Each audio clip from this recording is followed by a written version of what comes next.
Hello and welcome to another Independent Finance Brokers Forum podcast. I'm PJ Patterson, the chairman of the IFBF, and I'm here today with Nancy Trieu of Trieu Image Productions. Welcome. Thank you. It's good to be here. We've had you on as a sponsor now for a little over a year, I think maybe 15, 16, 17 months now. Is that right? Or was this the first year of your becoming a sponsor? But you've been hanging around the organization and doing a few different image consulting type things for us now for the better part of, 15, 16 months. Pretty much. Yeah. Tell me about Trieu Image Productions and your business. Well, I pretty much started the business, start with a story where, for myself, Trieu Image Productions pretty much started because I'm very passionate when it comes to storytelling. And storytelling comes in many different forms. But one thing I'm passionate about is businesses. I'm passionate about helping businesses be able to share their stories through either imagery or film. And that's the one thing that we sometimes put that aside, but it is very important. Like the stories that we remember, they all come from an image or, stories that you hear. And that's one thing on why Trieu Image Productions came about, because for myself, it's like, the truth. I love seeking the truth, and every story has a truth. Every story has an inspiration. But the main thing why I chose to really work in the corporate and business space is that I've noticed not many creatives, if you call it that, are interested in that space. They see it as to pay the bills, whereas I see beyond that. I do see a rich wealth of knowledge, advice, stories, inspiration that you can't find easily anywhere. And every single person may go through a very similar thing, but it's a very different story in between it all. And that's why Trieu Image Productions is there for myself to be able to help businesses translate their story, their meaning, their vision to their clients and their prospects. Because I feel like it's all comes hand in hand. We, as business, we all need customers to be able to survive, but also those customers also need a service and a business to be able to get what they need. So I like to see how I can really help and translate that between the two worlds. So technically, the way I describe it is I'm a bridge. I'm a bridge, or how I do say, an image strategist. Not a marketing strategist. I do work with marketing, but I'm an image strategist because first 7 seconds, people will see if they like you or not. And I assist in making your first impression and your continuing impressions to resonate to the people at the right time and the right place. Good. I love that answer. It's, they say that first impressions are, probably one of the most important things. And so you're obviously working now with the Independent Finance Brokers Forum, and you must have wanted to get involved in being a sponsor and hanging around mortgage brokers for a reason. What do you think are we lacking right now as an industry around that storytelling? Where could we improve, let's say? I'll definitely say, for example, stories. Like I only ever, as a layperson, I only knew about a mortgage broker when I had to find a home.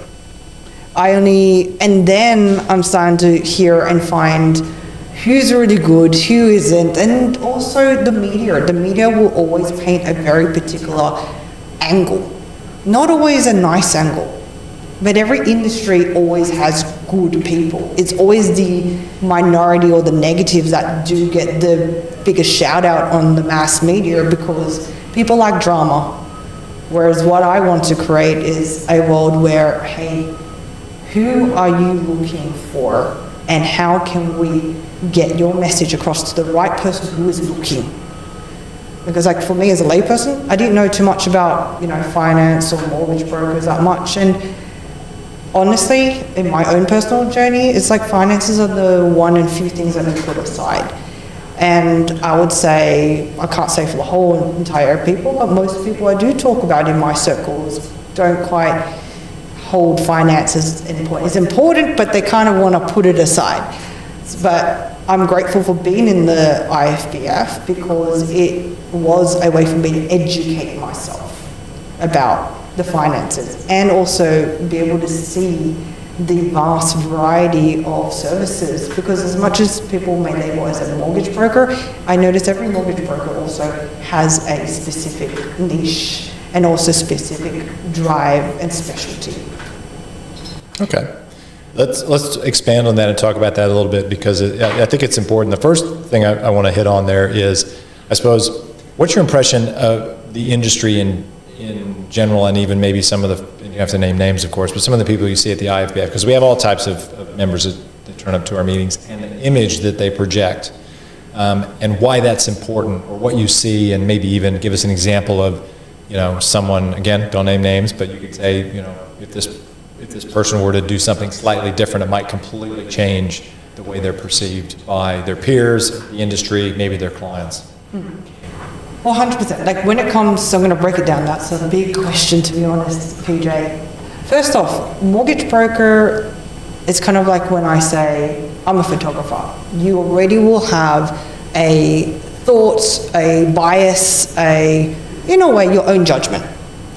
But when I do mention I am a photographer for business and corporate, doing more events and stuff, now your brain's already thinking and being more specific on knowing what I do. Same thing with mortgage broker. Mortgage broker, most people are like, oh, okay, you just finance homes, help me get money so I can get a home or get a property. That's it. So can you hear, like, that's for me as a layperson, if I hear it as a general sense.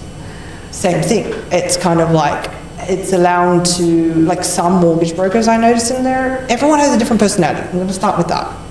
And the great thing is we're all diverse. And the beautiful thing about being diverse is that we're for someone. We're not for everyone. And honestly, I'm not for everyone either. But I'm definitely for someone. And each mortgage broker in the IFBF is for someone. And the beauty that we have so many people in Australia, which means that it can go to every single person. So I never see it as competition. I see it as collaboration.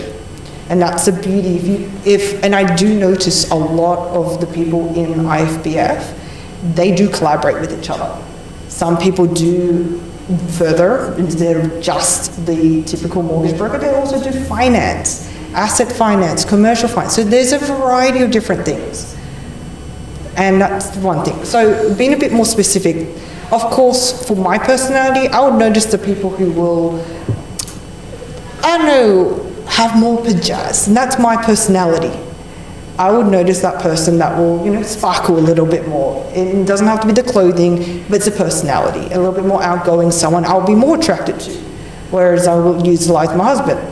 Sometimes opposites attract, it's a great thing. He's more of an introvert.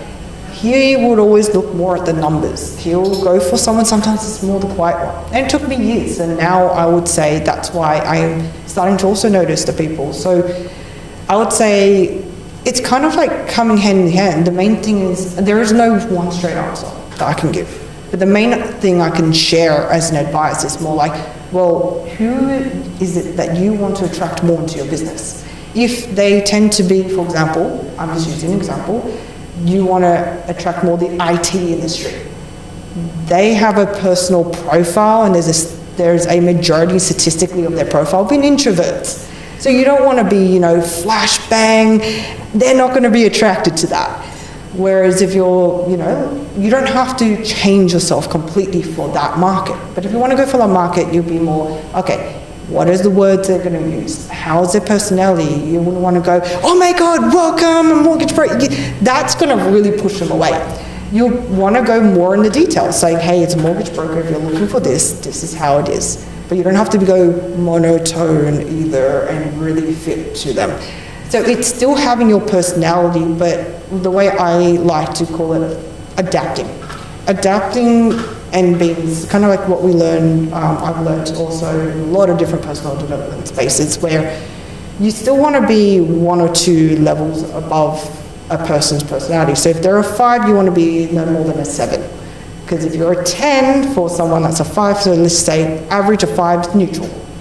And if you go, you guys would have had your own experiences with other salespeople. I don't like the whole thing sales, but sales is important because our kids, I don't have kids yet, but I have a goddaughter, and let's just say they know how to sell you at a young age what they want. So we all sell ever since we're born. And the thing is that if they go way too much of a personality, you would either get drawn towards or drawn away from. So it's kind of finding your middle ground, but still being yourself. That's the main thing I want to emphasize is you don't need to change yourself completely for someone else, because you yourself are here for a reason, you have a personality for a reason, and you have a mission and purpose for a reason. It's now, how do you want to evolve for yourself, for your business? Great. There is a lot to unpack in that answer. And what I'm hearing from you is that, well, first of all, I think be yourself is a great piece of advice. You shouldn't change for anyone. Having said that, it depends on the type of clientele you're going after, I think, especially in a sales role and in the mortgage industry. For example, if someone is targeting doctors, right, you're not going to show up to the hospital wearing Jackie Dacks and a sloppy Joe and a baseball cap. Because they're going to look at you and think, well, surely they're going to look at you and think, is this person a professional, right, or is he a patient? Yeah. So probably dressing in maybe not a suit and tie, but certainly something professional, smart, that's going to exude a level of authority, I think is probably the word to use there. And also, building up from that and sharing, it is evolving towards.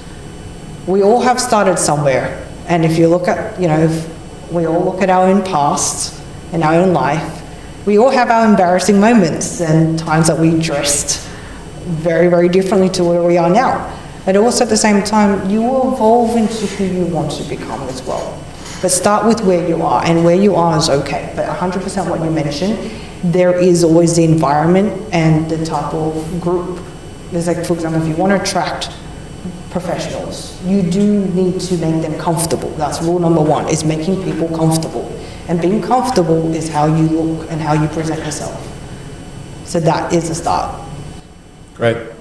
I agree. I couldn't agree more. It's important to, I agree, it's important to look the part if you're going, to do whatever it may be. Like if you're going to go to have a meeting with a surfer client and you're meeting at the beach, where you probably shouldn't wear a suit. You should probably wear, some boardies and bring your surfboard, because they'll like you more, right?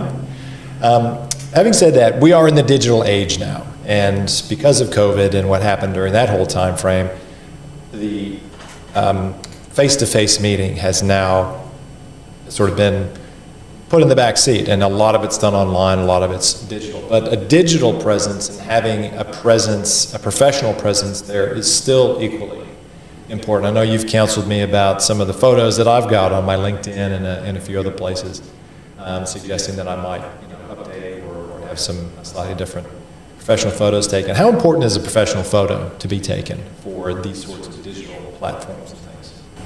It's the same thing as when I walk in a room and I first look at you. Right, 7 seconds. Online is even shorter. They flick on their phone, or it's kind of like a dating app. Technically, business is the same thing. Any social media is like a dating app, where they're going to be drawn to you or, flick you off forever. Repelled by you. Pretty much. Swipe right, swipe left. Don't know which one it is. Don't really do that one, but yeah, one of those. You want them to at least engage with you. Same thing. When I go through different profiles, one, I always look at photos first. Two, then I look at the quality of the photos. It's a very subconscious thing. Same thing, if you look at I'm going to use jewelry. Everyone has a jewelry. If you look at the shots, you can have a really expensive ring, for example.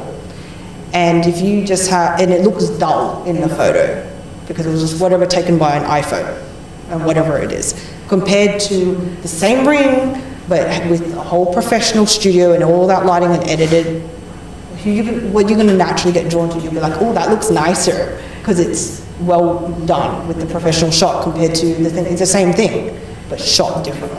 But for myself, my rule is that depends on where you're at, because everyone's at different levels. So I will kind of like to cover all of it. If you don't have anything, number one, at least get something up there. A photo, an image is better than zero. Two, when you can start investing in your brand, because it is your face. People will start recognizing you for you. That's when you would want to definitely engage in a professional. There's different levels of professionals as well. So I'm pretty open. I'm not saying I'm the only one, but I do know my level is that I have created lots of icons for a lot of my clients that sometimes they use even photos from 10 years ago.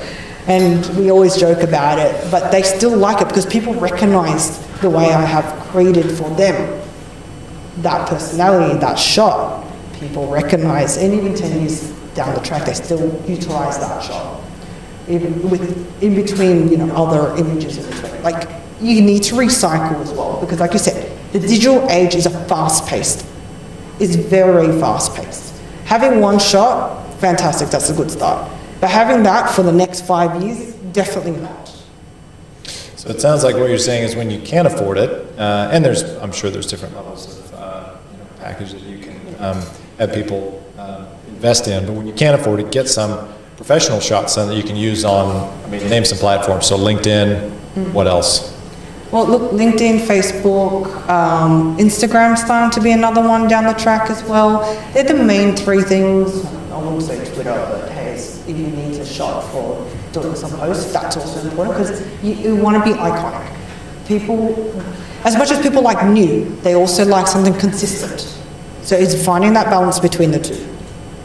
Is it fair to say that even though you might have the name of a business that you're saying, well, I'm Intrepid Wealth, it's actually my personal brand and the way I present that's more important? People are going to remember me probably before they remember my company. Yes, 100%. It is. It's people, because like you said, the digital age, there's so much out there, so much information, which is great. However, it's also, anyways, it's also saturated in that space. Saturated in that there's just so many people out there saying, well, I do that. Yeah, and people get desensitized. So that's why it's kind of like, what can you do that will still grab attention, but also still stick in your kind of like, this is my space. But you want to have that present, hey, I'm here. So imaging is really important. 100%. Really important for that. Cool. So we were just talking about the consistency between different platforms. Would you want to be using sort of the same imaging across those platforms, or have, I suppose if you're representing that you're a professional that works with doctors, you're not going to have different photos on different platforms. You're going to have some consistency across all of those platforms. Yeah. I would say, good question. I just want to really articulate this better. There's two ways about it.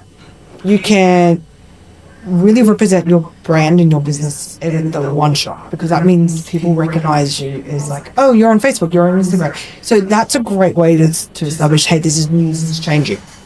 It's kind of like any brand that changes, like Qantas, when they changed their brand, it was like everywhere was the new branding, so that people got used to it and it became a second nature. So in the beginning, I'll say across the board, do everything. Then over time, you can shift a little bit. But remember, like what I mentioned, first thing is people need to be comfortable. And when they're comfortable, they'll start recognizing you. As soon as they start recognizing you and they're comfortable, brand refresh and a change is a good thing. It depends where you're going, because sometimes the one thing the one I share with a lot of my clients as well is like, it's fluid. Remember, it is important to always have trust.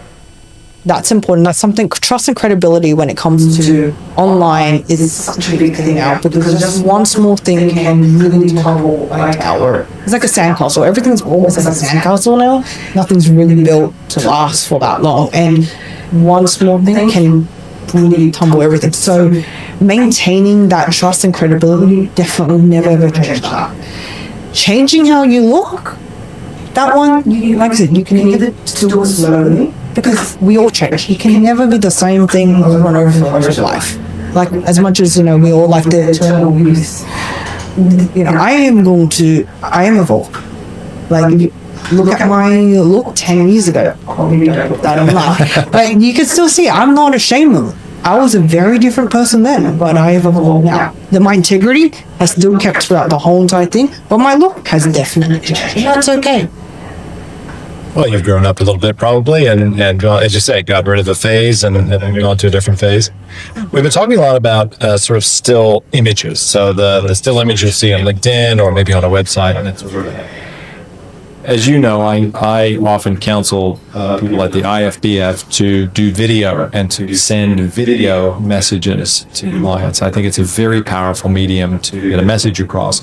What are your thoughts on video communication and that type of communication? 100%. Like, I would say, around statistically, it's about 70% of people are visual.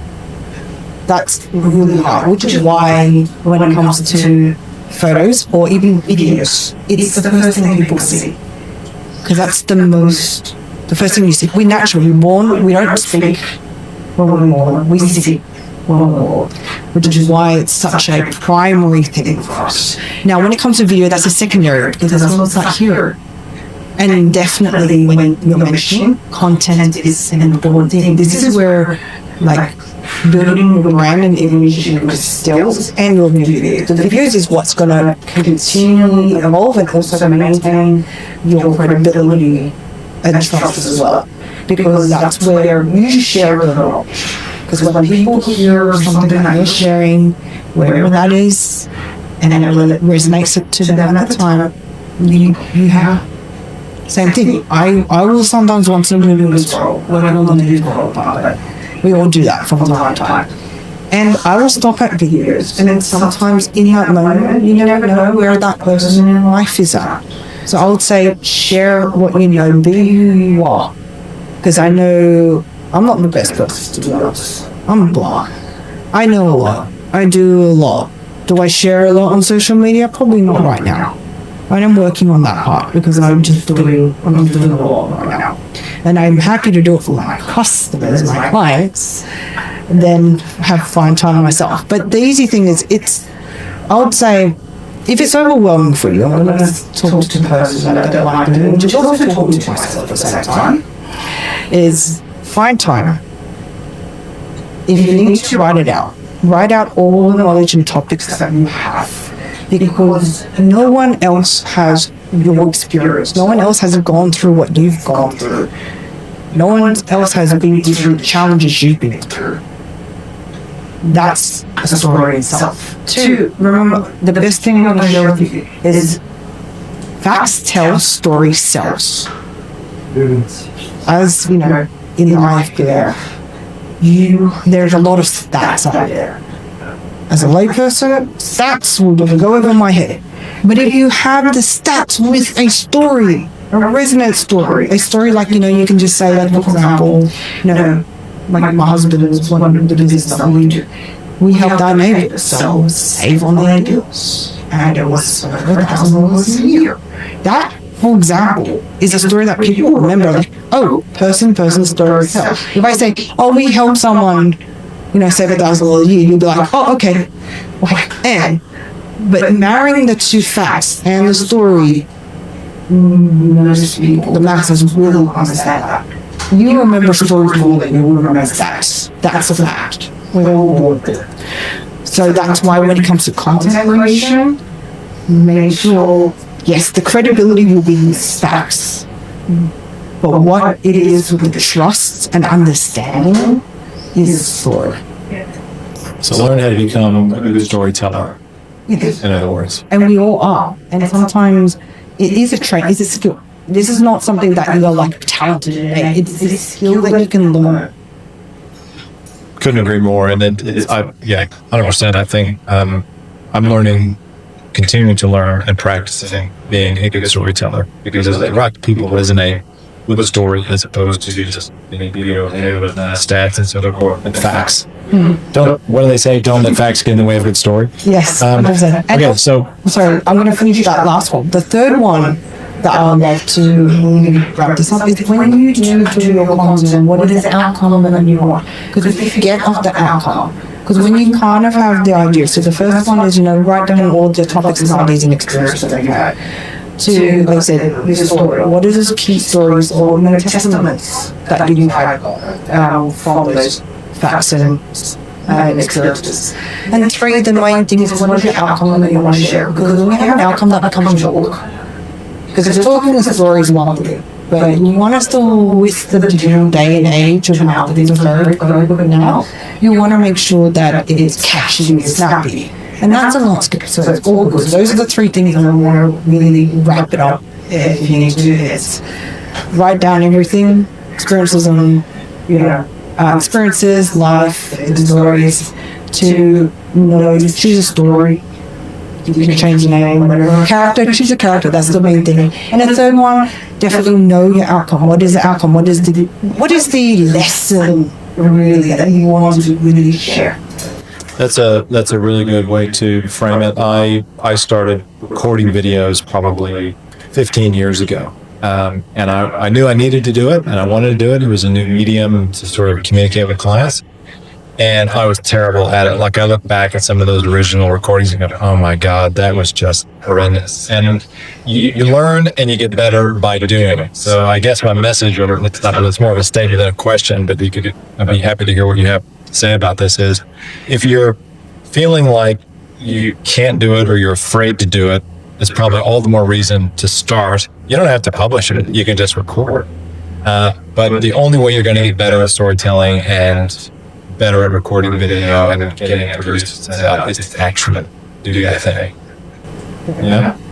And then also, I'm going to take a step back before we do that, because I understand. I want to share with you. Understand? Yes, we can always just do it, and then we're always going to stop ourselves. But I agree with you 100%. Now, if you do still feel stuck, and even just pressing that button on your phone to do it, even if you're not going to post it, write down the reason why you really want to do the videos. Because when you understand your why, then all that fear of being recording and doing all that will disappear. Because when you understand your mission, your why, like why you do that. For me, like even just being on this podcast, I'm here because definitely I can share all this. There's a lot more people that will eventually. Someone's going to hear this and resonate, and that can help them. And that's for me my biggest thing. The second thing is make sure that when you do understand your why, action. Like I love people to follow what you just mentioned. Take a phone, record, even if it's just 1 second, or just look at yourself as a selfie and smile. Just start with that. You don't have to talk about anything. But like I love one of my mentors who shared with me and said, to be great at anything, first you're going to have to start. When you start, you're going to be terrible. That's a fact. It's going to be straight. You're going to be absolutely terrible. But then to be horrible, you need to be terrible. Then to be good, you need to be horrible. And then to be great, you need to be good.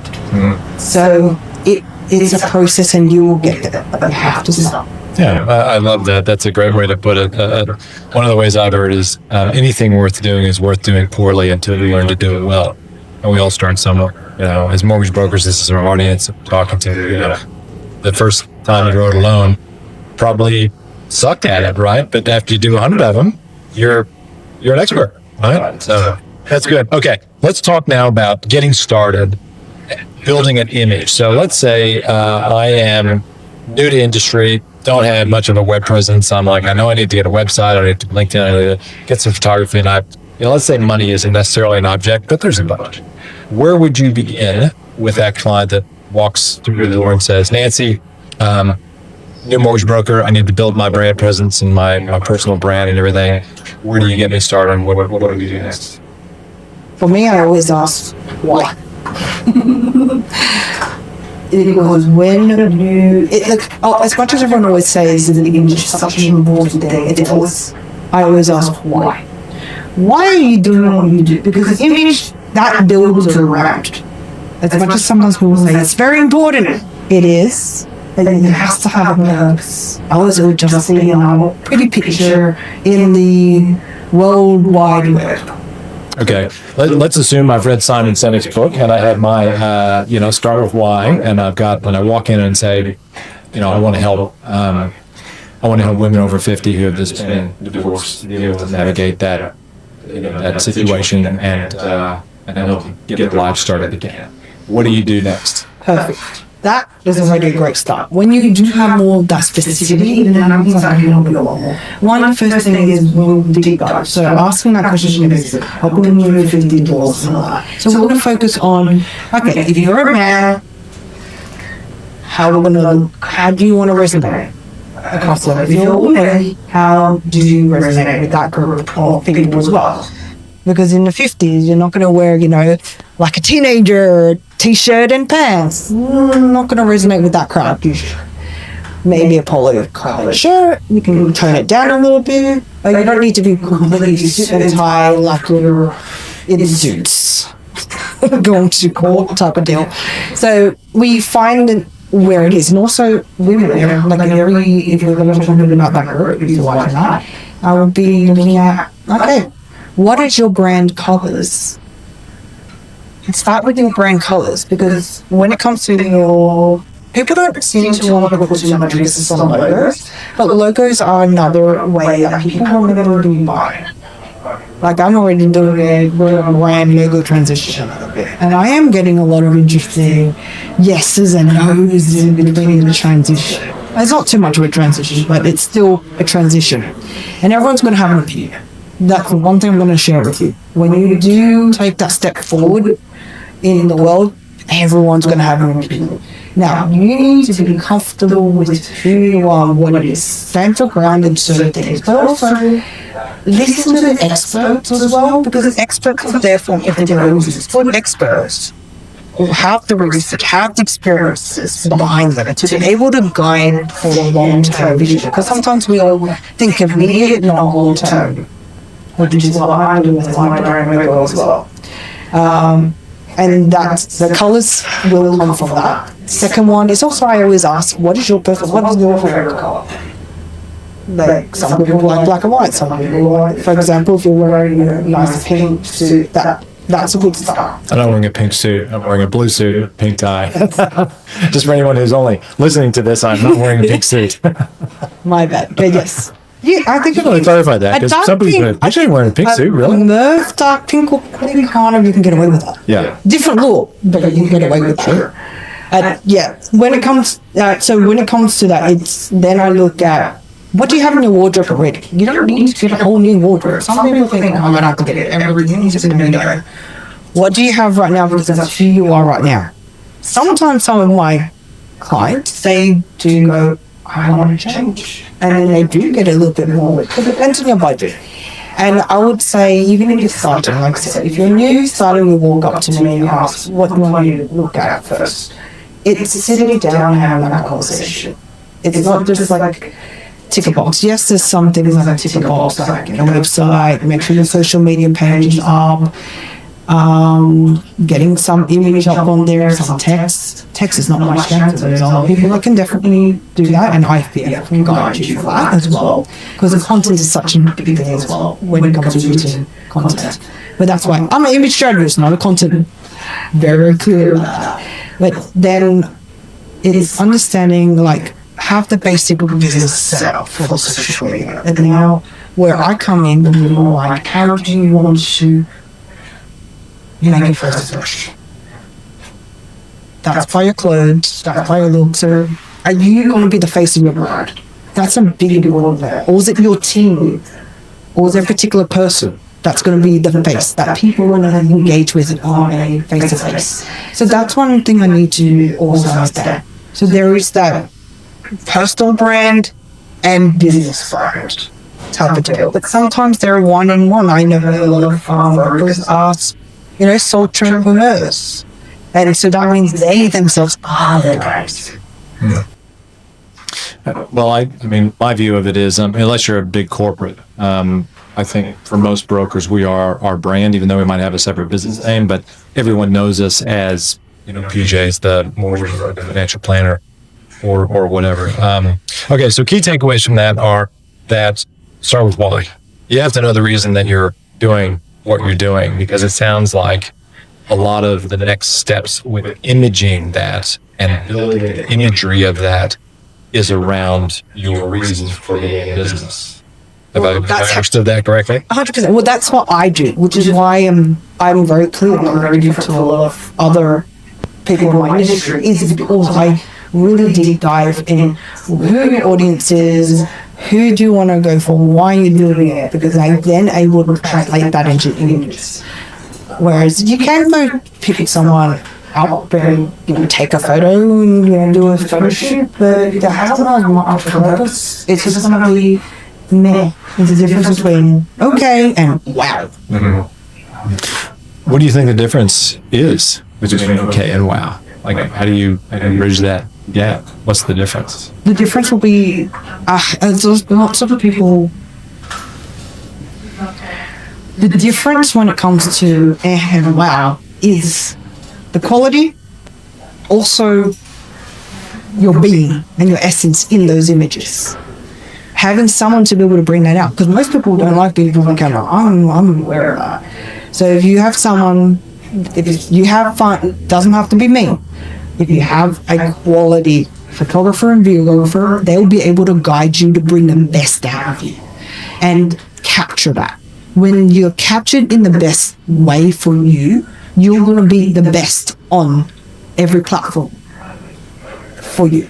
But if you're captured and you're like, for example, you're on a photo shoot, which I'm aware of, that's why I can work with people. I understand it is nerve-wracking.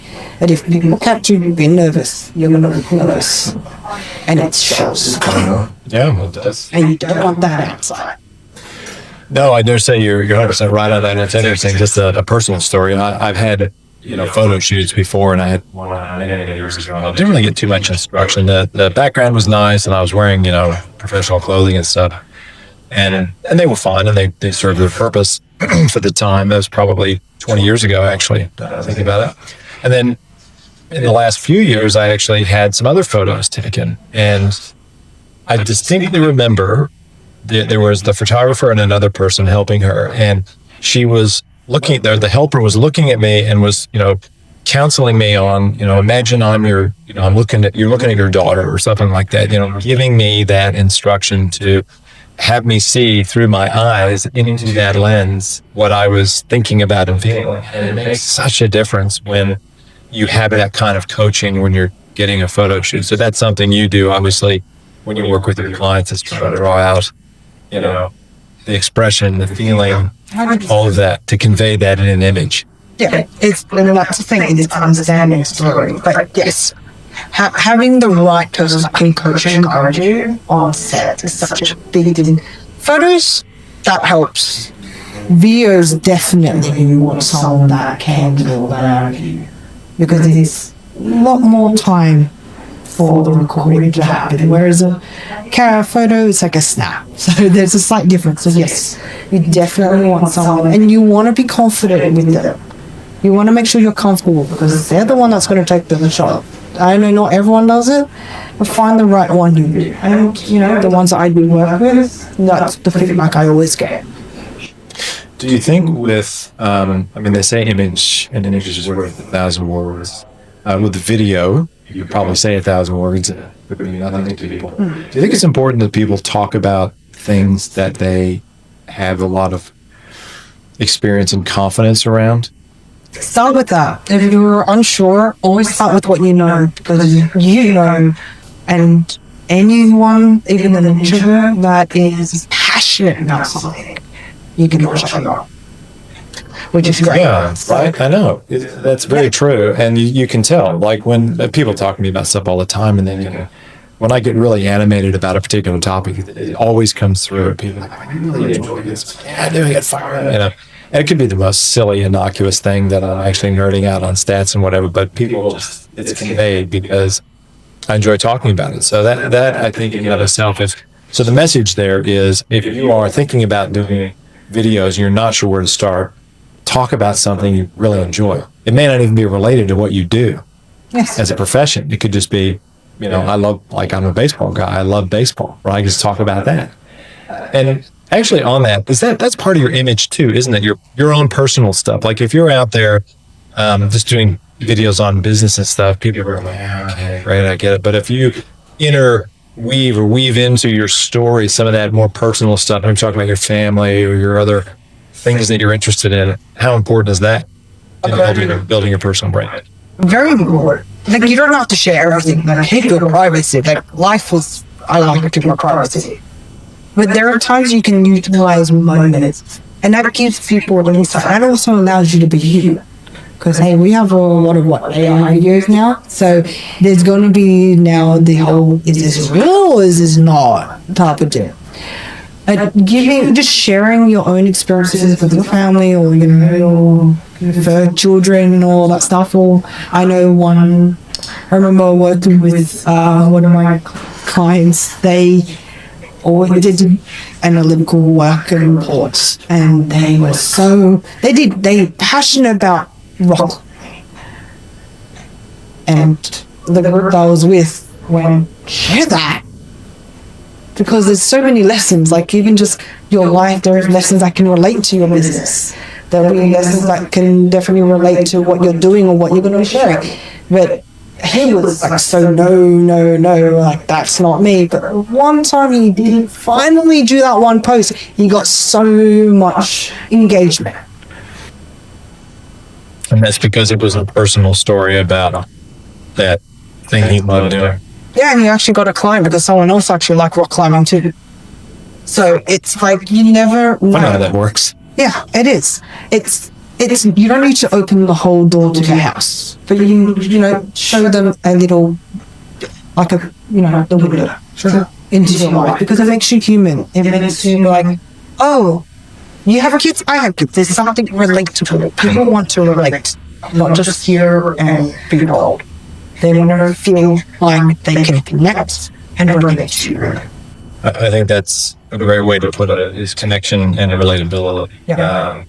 Because you're right. I mean, as humans, that's, I think, mostly what we want. We want to know that that person has some lived or shared experience that we can connect with ourselves.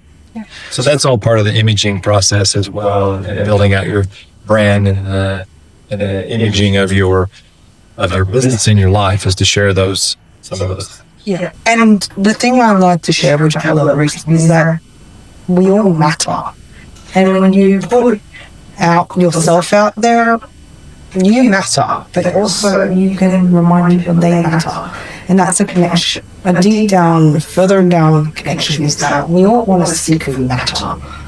And with the, dysphoria and everything, the saturation of all online and stuff like that, loneliness is such a big thing now. And that's why when I do my work, it's just more like, well, it is that connection. How can I help you connect with the people that you can help? Because I can't help every single person, but I can help someone that will help other people. Because I'm passionate about assisting and guiding, connecting. And that just actually occurred to me that we ought to talk about from the sort of the dark side of building a brand and an image, because as you put yourself out there, this could be the thing that stops a lot of people from doing it. It certainly stopped me over the years. Is some idiot out there will have some troll, will have some criticism, or who knows, might not even be a real person, might just be a bot that has something to say about whatever you've just said, or that you're expressing yourself, but you get somebody saying, oh, you're talking about blah, blah, blah.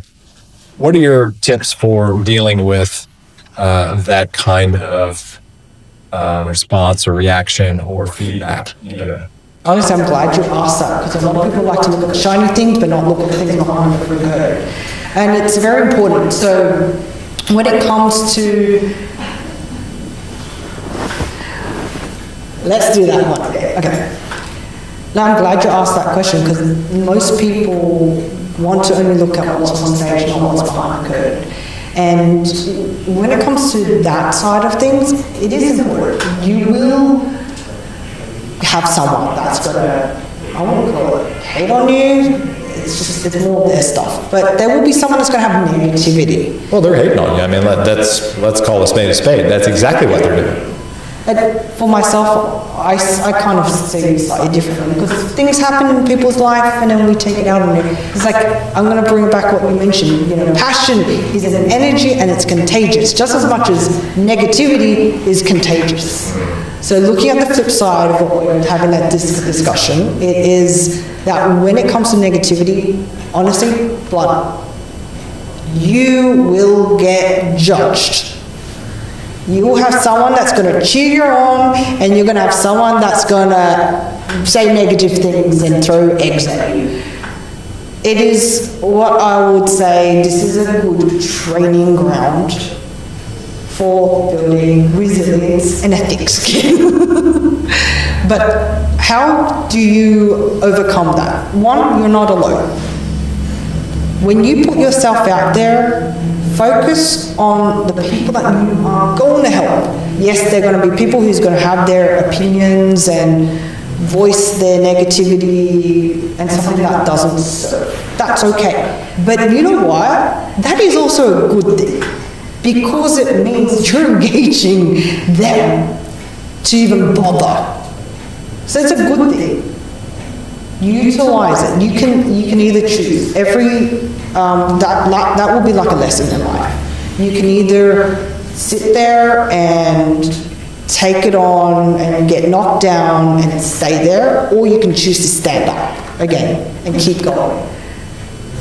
Because every hero that you probably have in your life has gone through some form of stumble, some form of blockage, some form of knockdown, but they got up. That's why they became a hero. That's why they became your hero.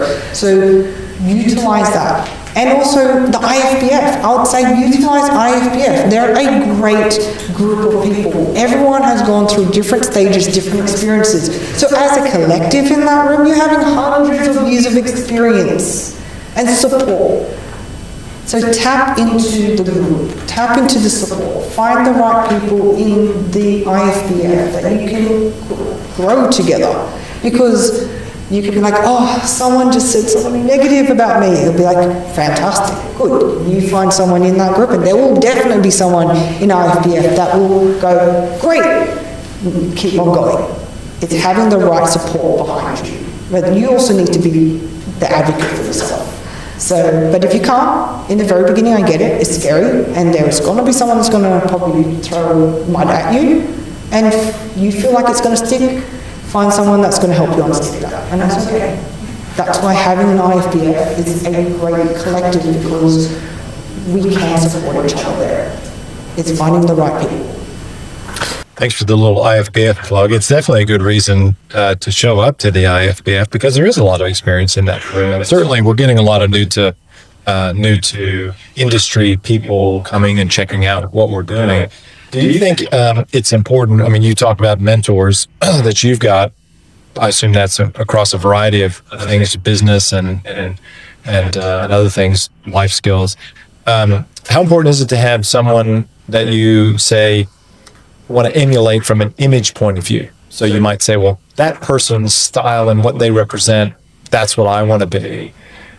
Is it important to maybe identify someone like that? And then if that is the case, what would you suggest, trying to do to learn more from that person? Would you approach them and say, tell me how you do it, or tell me what you do, that sort of thing?